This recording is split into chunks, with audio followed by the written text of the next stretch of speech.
देख रहे हैं ब्लू टाइगर न्यूज चैनल। हमेशा देखिए आपका हमसफर, आपका साथी ब्लू टाइगर न्यूज चैनल।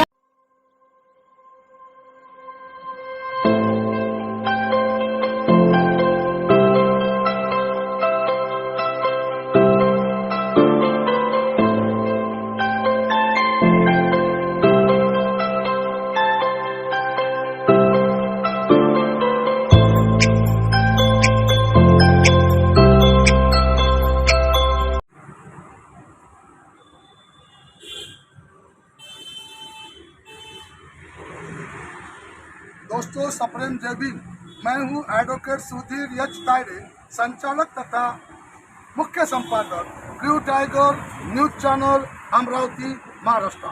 दोस्तों, परिचय एक खास शख्सियत का इस ब्लू टाइगर न्यूज चैनल के सेगमेंट में हम आपको एक खास शख्सियत से रूबरू करने जा रहे हैं और उनका परिचय आपको देने जा रहे हैं। तो उनसे ही जान लेते हैं, उनसे बातचीत करके कि वो क्या कर रहे हैं और समाज के लिए उनका योगदान क्या है और आने वाले समय में उनकी क्या योजनाएं हैं। सर, सप्रेम जय भीम। आपका सर शुभ नाम बोलिए। मेरा नाम सुधीर निरंजन चक्रे। अच्छा, सुधीर निरंजन चक्रे साहब, आप वैसा मूल निवासी, आपका मूल गांव कौन सा है? मेरा वैसा गांव जो है कोल्हापुर है, अमरावती जिले का जो एक देहात है। हाँ, कोल्हापुर। लेकिन वैसा मेरा रहना और जो भी प्रशिक्षण हुआ है वो अमरावती में। कोल्हापुर एक छोटे कस्बे में आपने कहाँ तक पढ़ाई हासिल की? अच्छा, मैंने एक्चुअली मेरा जो मामा का गांव है कुलामला, वहाँ पे मैंने 4वीं तक पढ़ाई अर्जित की और उसके बाद अमरावती में आके जो है 10वीं तक की जो मेरी पढ़ाई है वो अमरावती में हुई है। अच्छा, तो ये आपकी पढ़ाई पूरी करने के बाद में आपने रोजगार के लिए अपना परिवार का जीवन यापन करने के लिए नौकरी के तलाश में होंगे। तो आपने पढ़ाई पूरी करने के बाद आपने कौन सी नौकरी में आप ज्वाइन हुए? मैंने शुरुआती जो मेरा स्कूली जीवन था बहुत परिश्रम भरा था। मीन्स रात को 12-12 घंटे ऑयल मिल में मैंने काम किया। जो देहाती जो होता है कि ये मिट्टी रेत का काम, ईंटों का काम, इसमें काम किया और उस बचपन में जो सक्षमता हासिल की उसके बलबूते पे दौड़ना भागना वो 5वीं क्लास से किया। इसी के बलबूते पे 17 साल और 8 महीने में मैं भारतीय सेना की महार रेजिमेंट में मैं ज्वाइन हो गया। यानी आपने 17 साल यानी करीबन 17 साल 8 महीने यानी करीबन अपन पकड़ेंगे 18 साल तक, एक 18 साल तक आपने भारतीय सेना में आपने एक राष्ट्रीय कर्तव्य को निभाया और आपने भारत के जो अपनी सीमाओं की है आपने सुरक्षा की है। तो आप वहाँ पर मिलिट्री में जो आपने सेवा दी है, तो आपके परिवार में कोई शख्स इसके पहले मिलिट्री में था? पहले आर्मी में कोई नहीं, घर में परिवार का कोई सदस्य आर्मी में नहीं था। अच्छा, और सब काम करने वाले थे, मजदूरी थी। अच्छा, यानी जो आपने जो अनुशासन जो आपके इसमें आया है और आप में जो एक प्रकार का जो राष्ट्र के प्रति जो भावना निर्माण हुई है और समाज के प्रति जो भावना निर्माण हुई है, ये आपने मिलिट्री में सीखी है। जरूर, यस पूरा। तो ये बहुत सारे हम लोग देखते हैं कि जब सेना से निवृत्त हो जाते हैं तो मिलिट्री में तो बहुत से लोग अपना राष्ट्रीय फर्ज निभाते हैं, सेना में अपनी ड्यूटी करते हैं, लेकिन सेना से निवृत्त होने के बाद में बहुत सारे जो भूतपूर्व सैनिक होते हैं तो वो सरकारी नौकरी तलाश करते हैं, चाहे स्टेट बैंक हो, चाहे कोई सिक्योरिटी हो, चाहे कोई गवर्नमेंट डिपार्टमेंट हो। तो वहाँ से आने के बाद में क्या आपने कोशिश करी कि यहाँ पर कोई आपको नौकरी मिले? आने के बाद में मैंने क्लासेस ज्वाइन किया। मैं खुद एक विद्यार्थी बना, 17 साल के बाद भी मैं एक विद्यार्थी बना और मैंने पढ़ाई शुरू कर दिया वापस।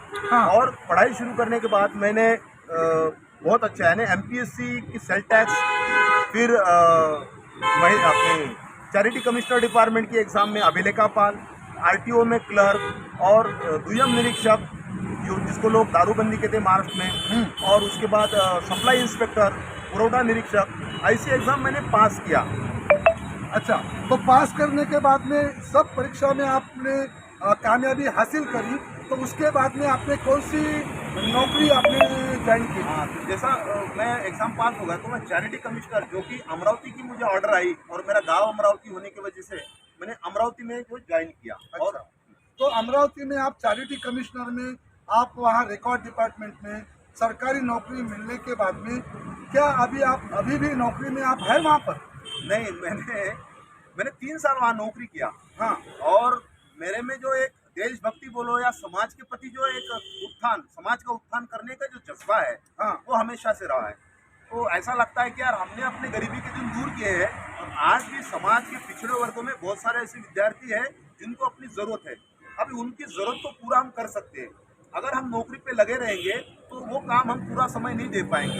तो वो नौकरी को अपना इस्तीफा दे के मैंने समाज हित के लिए, इन बच्चों के हित के लिए उस नौकरी को इस्तीफा दे दिया। 3 साल के बाद? 3 साल के तो बाद। अभी आपको लगा कि जैसा हमने एक राष्ट्र का फर्ज हमने अदा किया है, उसी प्रकार से समाज के अंदर में बहुत सारे पिछड़ा वर्ग है, उपेक्षित वर्ग है, जिन्हें आपके मार्गदर्शन की ज़रूरत है, जिनके पास में रोजगार के कोई संसाधन नहीं है और जो बड़े बड़े कोचिंग क्लासेस में बड़ी बड़ी जो फी है वो भर नहीं सकते हैं।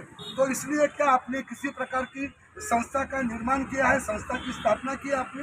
यस, आने के साथ ही मुझे यकीन था इतना कि ऐसा करना है कि अपने घर में लगभग गांव देहात से 30-40 लड़के रह सकते हैं, ऐसी व्यवस्था करना है। और मैंने बारिश की दिनों में अपने घर के ऊपर एक बहुत बड़ा हॉल तैयार किया जहाँ पे लगभग 40 से 50 बच्चे रह सकते हैं और उनको रहने के लिए एक ऐसी व्यवस्था खड़ी कर दिया। साथ ही एक शिक्षण संस्था यानी एक संस्था का रजिस्ट्रेशन कर दिया ताकि जिसके माध्यम से हम ये सामाजिक काम कर सके। तो उस शिक्षण संस्था का नाम आपने क्या रखा? हाँ, उसका नाम था Vande Mataram educational and social welfare foundation. वंदे म्हणजे प्रणाम, मातरम मेरी मातृभूमि, वंदे म्हणजे प्रणाम, मातरम मेरी माता। तो उसका अर्थ मैं ये समझता हूँ। बिल्कुल। तो इस फाउंडेशन को आपने कौन से वर्ष में आपने इसका रजिस्ट्रेशन किया? इसका रजिस्ट्रेशन मैंने 2013 में किया। मैं 2012 में पेंशन आया, सेना से पेंशन आया और 2013 में इसका मैं रजिस्ट्रेशन किया। तो अभी आप जो वंदे मातरम जो ये फाउंडेशन है, जिसमें आपके देशभक्ति का जज्बा भी दिखता है और अपने माता के प्रति भी श्रद्धा की है, मातृभूमि के भी आपकी श्रद्धा दिखती है, तो इस फाउंडेशन के माध्यम से आपने अभी कौन से प्रकल्प आपके शुरू है, आप क्या कर रहे हैं इसके बारे में? अभी फिलहाल जो है डिफेंस एंड पैरामिलिट्री, देखो जैसे कि मेन एम है कि ज़रूरतमंद बच्चे कहाँ जाते हैं। ज़्यादातर हमने अक्सर देखा है कि ज़रूरतमंद बच्चे अपनी पढ़ाई करके 10वीं या 12वीं की पढ़ाई करके वो सेना में, पुलिस में, डिफेंस, CISF, BSF, ITBP ऐसे क्षेत्रों में जाते हैं। तो ऐसे क्षेत्रों में जाने वाले घर के बच्चे गरीब होते हैं, तो उनको हेल्प होना चाहिए, इसलिए हम डिफेंस एंड पैरामिलिट्री और MPSC ऐसी व्यवस्था में हम उनको योगदान देते हैं। तो अभी कितने वर्षों से आपका प्रकल्प शुरू है? अभी लगभग तो 2013 रहा, उसके साथ ही शुरू तब कोई रेशे नहीं था, तब ग्राउंड में जाके बच्चों को गाइड करता था, रोजाना फीस लेता था। फिर उसके बाद 2000 में मैंने एक व्यवस्था, एक हिफाजत करके है, उन्होंने अपनी बिल्डिंग बहुत कम किराया दे दिया है और वो बिल्डिंग में बच्चों की रहने की व्यवस्था की है। तो लगभग 2015 से ये व्यवस्था चली आ रही है। तो अभी 2015 से हर साल आपके पास में प्री मिलिट्री ट्रेनिंग बोलो या प्री पुलिस ट्रेनिंग बोलो या प्री डिफेंस ट्रेनिंग बोलो, तो हर साल आपके पास में कितने बच्चों की व्यवस्था की जाती है? अभी लगभग 100 बच्चों की व्यवस्था अपने पास है। अच्छा, 100 बच्चे अपने पास रह सकते हैं। उनकी खाने की व्यवस्था, उनकी पढ़ाई, उनका फिजिकल ट्रेनिंग, उनकी अभ्यासिका, उनको न्यूज़पेपर, ये सारी व्यवस्था हो सकती है। अभी उनमें भी ये भाग है कि जो पैसे दे सकता है उनके लिए उन्होंने खाने का शुल्क देना है। अगर जहाँ ज़रूरतमंद है तो उनकी व्यवस्था के लिए हम लोग हैं। अच्छा, यानी आपने जो 100 बच्चों की व्यवस्था की है, तो जो बच्चे बिल्कुल गरीब है या मजदूर के बच्चे हैं, कामगार के बच्चे हैं और उनकी आर्थिक स्थिति बहुत खस्ता हालत है, ऐसे बच्चों का भोजन की व्यवस्था भी आप मुफ्त में कराते हैं। लेकिन जो लोग अपने खुशी से, अपनी इच्छा से जितना वो उसमें भोजन के इसमें अगर दे सकते हैं तो वो आप स्वीकार करते हैं। तो अभी आप ये 2015 से ये नियमित रूप से ये बहुत बड़ा आप प्रकल्प को चला रहे हैं। तो ये चलाने के बाद में हर साल जो आप प्रशिक्षण देते हो, ट्रेनिंग देते हो, तो हर साल कम से कम आपके एकेडमी से कितने बच्चे गवर्नमेंट डिपार्टमेंट में या डिफेंस डिपार्टमेंट में, सीआईएसएफ में, या मिलिट्री में, या पैरामिलिट्री फोर्स में, या एसआरपी में, एसआरपीएफ में, या पुलिस में, हर साल आपके एकेडमी से कितने बच्चों का चयन, हर साल अंदाजन कितने बच्चों का चयन होता है? आपका सवाल का जवाब मैं दूसरे तरीके से देना चाहूँगा। एक्चुअली ये जो व्यवस्था खड़ी की, ये कोई रिजल्ट देने वाली व्यवस्था नहीं है। अच्छा। एक्चुअली जिन बच्चों को, जैसा कि शहर में आके रहना, खाना, उसकी स्पर्धा परीक्षा, इनमें बहुत सारा खर्चा लगता है। अगर ये खर्चा वो बच्चा वहन नहीं कर सकता है तो वो अमरावती या डिस्ट्रिक्ट प्लेस में नहीं रह सकता है। तो बशर्ते हम उनको रिजल्ट देने के, वैसे तो पीएसआई लड़कियां हुई है, बैंक मैनेजर हुए लड़के, उसके बाद क्लर्क हुए हैं, पुलिस में गए हैं, सेना में गए, इवन अलग अलग रेजिमेंट में गए हैं बच्चे। तो मैं बोलता हूँ कि रिजल्ट तो बहुत सारे हैं, इतने तो मैं नाम भी नहीं बता सकूँगा।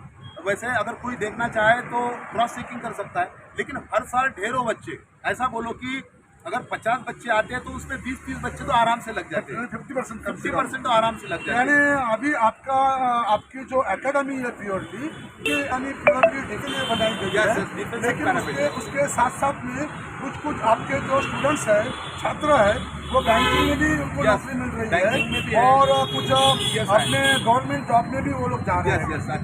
अच्छा, तो अभी आपका जो एकेडमी का जो रूटीन का जो आपका पीरियड जो स्टार्ट होते हैं, तो आपका फिजिकल ट्रेनिंग कितने घंटे का कब शुरू होता है, और उसके बाद में थियोरेटिकल पीरियड आपके कब शुरू होता है?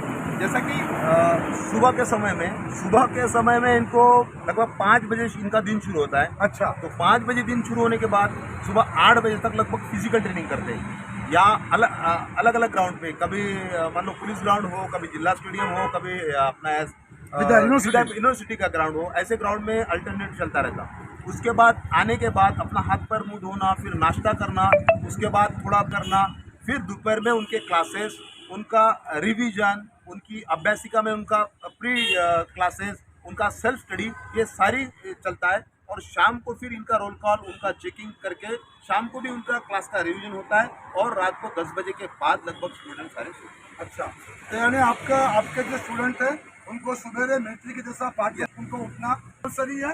और यहाँ पर जितने अमरावती शहर के अंदर में जितने भी ग्राउंड है, तो वहाँ पर कम से कम 3 घंटे कम से कम 3 घंटे उनको कंपल्सरी फिजिकल एक्सरसाइज उनको करना ही है। अच्छा, तो अभी जो इतना बड़ा आप ये जो आपके खुद के पेंशन आप खर्चा कर रहे हैं, परिवार की जो सेविंग है वो आप खर्चा कर रहे हैं, तो क्या इतना बड़ा जब आप काम चला रहे हैं, कम से कम 60% से ज़्यादा बच्चों का आप पूरा अकेले ही आप खर्चा उठा रहे हैं।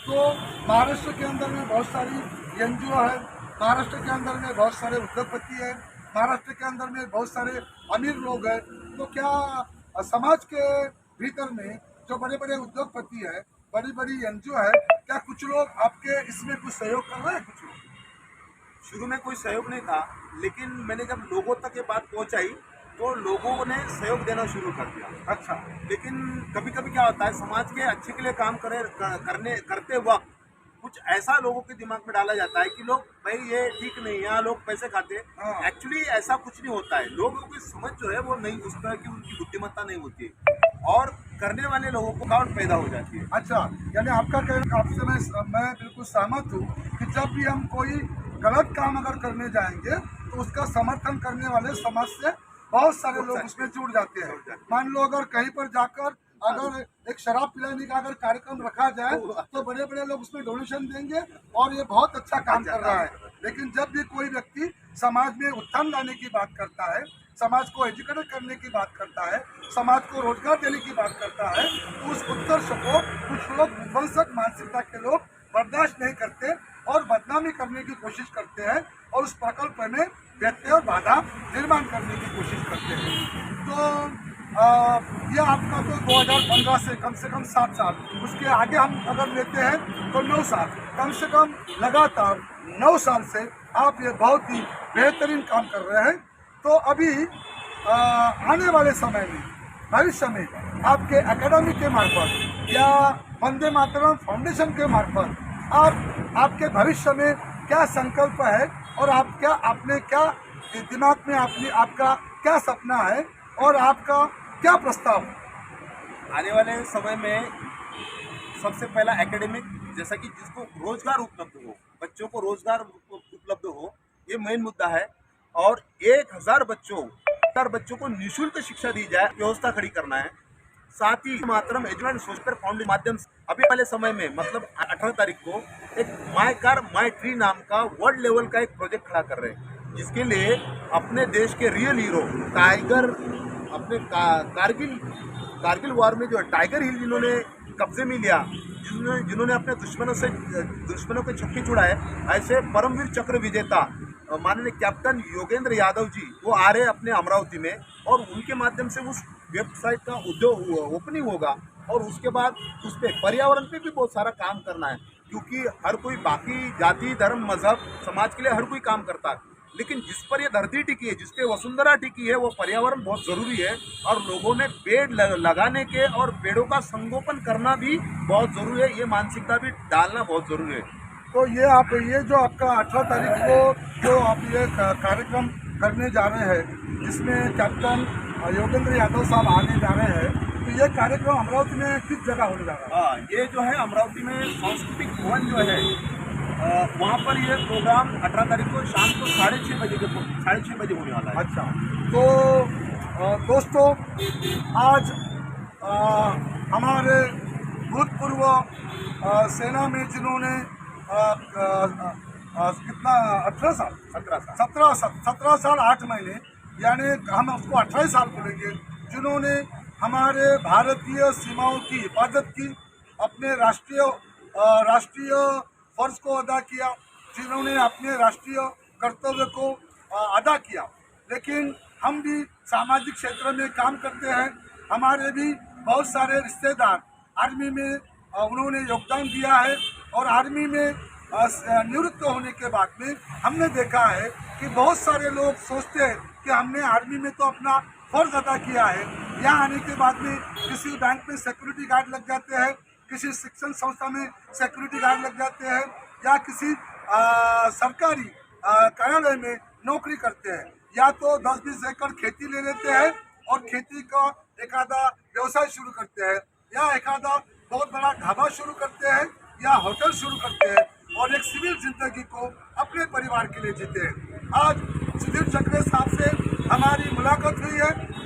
हम उनको पिछले 22-23 वर्षों से हम उनको व्यक्तिगत रूप से उनसे हम उनको पहचानते हैं, और ये सारी जो बातें, ये जानकारी हमें है, लेकिन महाराष्ट्र में और देश के अंदर में इनके जो जानकारी है, ये और बहुत सारे हमारे दर्शक तो जाने चाहिए। और सेना से निवृत्त होने के बाद में भी कोई आदमी कभी भी निवृत्त नहीं हो सकता है, और मरते दम तक, जब तक हमारी आखिरी सांस चलती है, तब तक हम समाज हित में काम कर सकते हैं और राष्ट्र हित में काम कर सकते हैं। दोस्तों, आपने देखा होगा कि पूरे हमारी आज मानसिकता है कि हर व्यक्ति चाहता है कि मुझे सरकारी नौकरी मिलनी चाहिए। जहाँ पर 10 जगह होती है सरकारी नौकरी में, वहाँ कम से कम 1-1 लाख लोग नौकरी के लिए अर्जी भरते हैं, और किसी भी रीति से हमें नौकरी मिलनी चाहिए, ये कोशिश करते हैं। लेकिन सुधीर चक्रे साहब का हमें अभिनंदन करना होगा कि उनकी पेंशन शुरू, और उनको कंपटीशन के माध्यम से चैरिटी में एक उनको अच्छी पोस्ट मिली, रिकॉर्ड रूम के इंचार्ज बन गए थे। लेकिन 3 साल नौकरी उन्होंने की, उनको लगा कि यदि मैं ये नौकरी करता हूँ तो उसके बाद मैं समाज को बिल्कुल समय नहीं दे पाऊंगा। ये बहुत अच्छी बात मान्यवर कांशीराम जी ने कही थी, कि कांशीराम जी ने कहा था कि एक समय में कोई आदमी एक या तो समाज सेवा करता है या पुंगी बजा सकता है। अगर हम पुंगी भी बजाएंगे और समाज सेवा करेंगे, ना पुंगी ढंग से बजा पाएंगे, ना ठीक से समाज सेवा कर पाएंगे। तो मान्यवर कांशीराम साहब ने बहुजन समाज पार्टी को बहुजन समाज पार्टी को निर्माण करने से पहले वो पुणे में साइंटिस्ट थे, तो उन्होंने उस नौकरी का इस्तीफा दिया था। उसके बाद उन्होंने एक बाम सेट का निर्माण किया और बहुजन समाज पार्टी का निर्माण किया। उसी तरह से आज सुधीर चक्रे साहब के ऊपर में हमें बड़ा गर्व है, हमें बड़ा अभिमान है कि अपने नौकरी का इस्तीफा देकर भारतीय सेना में एक प्रशिक्षित छात्रों को नियुक्त किया जा रहा है। पुलिस क्षेत्र में हमारे एक पिछड़े और झोपड़पट्टी के श्रम एरिया को छात्र नौकरी पाए, रोजगार रहे, वहाँ से देशभक्ति का निर्माण की जा रही है, से रोजगार दिया है। उसी के साथ साथ में उनका नया प्रकल्प है, पर्यावरण को बचाने के लिए वो नया प्रोजेक्ट शुरू कर रहे हैं। अब हम देखेंगे पर्यावरण बचेगा, जंगल बचेंगे, पेड़ पौधे बचेंगे, पानी बचेगा तो इस धरती के ऊपर में मनुष्य जीवन कायम रहेगा। यदि पेड़ पौधे नहीं रहेंगे, जल अगर खत्म होगा और यहाँ पर अगर हम पर्यावरण की हिफाजत नहीं कर पाए तो आने वाले समय में मनुष्य जाति को, प्राणी जाति को खतरा निर्माण हो सकता है। और सुधीर चक्रे साहब से मैं कम से कम उनका इंटरव्यू लेने के लिए पिछले 1 वर्ष से कोशिश कर रहा था, लेकिन उनके कहीं पुणे में कार्यक्रम थे, मुंबई में कार्यक्रम थे, दिल्ली में कार्यक्रम थे, कहीं परेड ग्राउंड में थे, कहीं उनके मार्गदर्शक क्लासेस चल रहे थे। तो आज उन्होंने खुद मुझे फ़ोन किया कि तायडे सर, मैं मुंबई से आपको मिलने आ रहा हूँ, और इसलिए उनके अमूल्य समय का एक 15-20 मिनट का समय मुझे मिला है और सुधीर चक्रे साहब से आज हम रूबरू हुए हैं और तमाम दर्शकों तक आज हमने उनके योजनाओं को, उनके प्रकल्प को हमने यहाँ प्रसारित किया है। जो लोग सेना में जाना चाहते हैं, डिफेंस में जाना चाहते हैं, पुलिस में जाना चाहते हैं, सरकारी नौकरी में जाना चाहते हैं या मार्गदर्शन पाना चाहते हैं, तो बिल्कुल वो वंदे मातरम फाउंडेशन यहाँ पर यंकाईपुरा अमरावती में कैंप एरिया को लगकर यंकाईपुरा है, वहाँ पर निवास है, उनसे वो संपर्क कर सकते हैं। 100 बच्चों का अभी उनके फिलहाल उनके पास व्यवस्था है, अगर व्यवस्था नहीं भी हुई तो उनसे फ़ोन पे कांटेक्ट करके और या तो उनके यंकाईपुरा निवास स्थान में जाकर वो मार्गदर्शन पा सकते हैं। सुधीर चक्रे साहब, आपने ब्लू टाइगर न्यूज चैनल के लिए आपका कीमती समय दिया और आपने आपके व्यक्तिगत जीवन की, आपने आपके समाज सेवा के बारे में, आपके वंदे मातरम फाउंडेशन के बारे में, उस प्रकार से आपके भविष्य के प्रकल्प के बारे में ब्लू टाइगर न्यूज चैनल के माध्यम से दर्शकों को जानकारी दी। आपको शुक्रिया अदा करते हैं। आप शुभना और मंगल कामना करते हैं आप उत्थान के लिए और अपने रोजगार कराने हेतु बहुत बढ़िया आप काम कर रहे हैं। आपका अभिनंदन करते हैं, धन्यवाद देते हैं। दोस्तों, यहाँ हम विराम देते हैं। जय शिवराय, जय भीमराय, जय महाराष्ट्र, जय हिंद, जय संविधान। धन्यवाद दोस्तों। अब एडवोकेट सुधीर तायडे को इजाजत दीजिए। अगली बार परिचय एक खास शख्सियत का इस सेगमेंट में किसी नए व्यक्ति के साथ फिर रूबरू होंगे। धन्यवाद।